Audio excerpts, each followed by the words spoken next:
Hello, and welcome to the Intel Brief, your daily intelligence briefing on global geopolitics. Today is Tuesday, 5 November.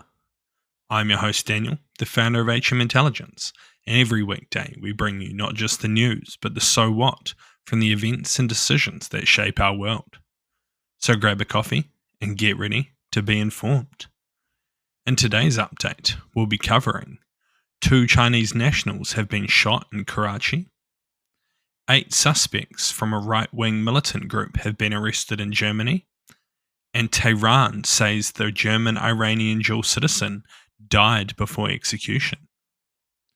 So firstly, in Karachi, Pakistan, 2 Chinese nationals were injured during a shooting at a factory site in the Site industrial area, following argument with a security guard who subsequently opened fire. One of the victims was reported to be in critical condition as they were treated at a local hospital. Details about the shooter's identity and motive remain unclear.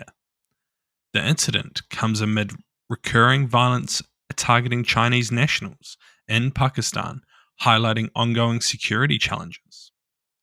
In October, a bombing near Karachi's airport killed 2 Chinese engineers, underscoring the risks faced by Chinese workers in the region. China has persistently called for enhanced protection for its citizens in Pakistan, especially those involved in the China-Pakistan Economic Corridor, a significant economic initiative.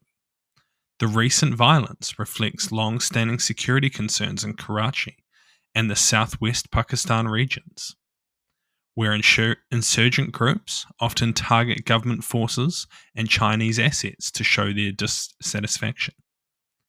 The latest shooting also reinforces the urgency of China's call for stronger measures from Islamabad to safeguard Chinese nationals amid a complex backdrop of political and militant tensions. So what? We've been talking about this for a few months now, and it seems likely that if these attacks continue, China will be forced to take action, likely with the deployment of its own security forces. So far, it seems likely that this will be the only way China can ensure the protection of its citizens in Pakistan, as local security forces are incapable.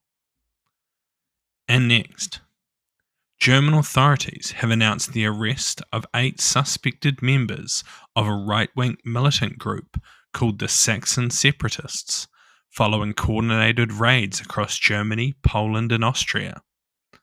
Prosecutors revealed that the group, founded in November 2020 and comprising 15 to 20 individuals, were driven to extremist ideologies marked by racism, anti-Semitism, and apocalyptic beliefs. They aim to overthrow the democratic government within Saxony and another Eastern German state to create a society modelled after National Socialism, with plans to include ethnic cleansing. Weapons and paramilitary equipment were also seized, underscoring the group's potential danger. The local justice minister highlighted the arrests as crucial for defending Germany's democracy. The group's leader was detained in Poland, and the oldest suspect was reported to only be 25.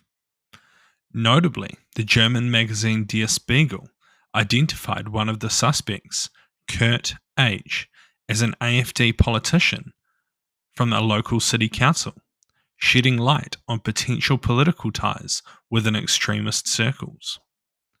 The group's preparation for social collapse reflects a pattern seen in other extremist movements in Germany, such as the 2018 case of a former soldier who plotted to attack leftist figures. So what? Germany has been very proactive with its operations against far-right groups, possibly to ensure that there is no negative media if the groups get away with some of their plans. Between this and the significant operations against other types of terrorism, as well as countering state-based threats, it is likely that the German intelligence services are extremely busy. And lastly, Jushmid Shamad, a German-Iranian software developer, and California resident, died before his planned execution date in Iran, according to the judiciary spokesman of the region. This statement contradicts earlier reports from the Iranian government that said the execution had already taken place. His death follows his kidnapping in 2020 from Dubai and conviction for his alleged involvement in a 2008 mosque bombing, and it added to the growing tensions between Germany and Iran. The charge against him, corruption on earth, is a broad and often politically motivated accusation in Iran.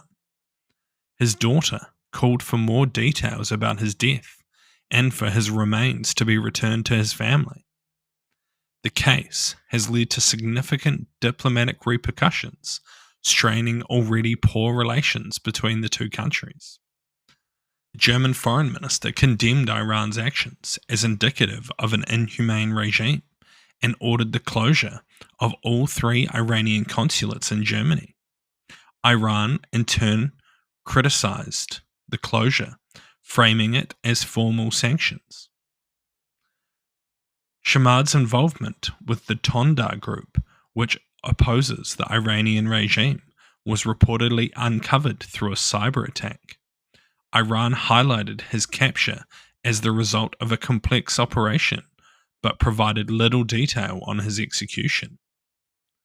So what? Though it is highly likely his cause of death will never be confirmed, it's likely that Iran did execute him, possibly earlier than planned, due to a miscommunication or other error, and is now trying to backtrack on the situation.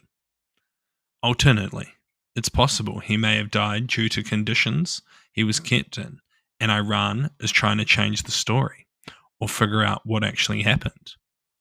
Regardless, outside of strong words, it is unlikely much will come of this, as tensions between Germany and Iran are already very strained.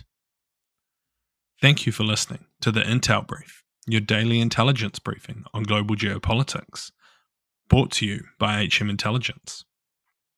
If you want to support the podcast, tell your friends to help them stay informed, and leave us a 5-star review.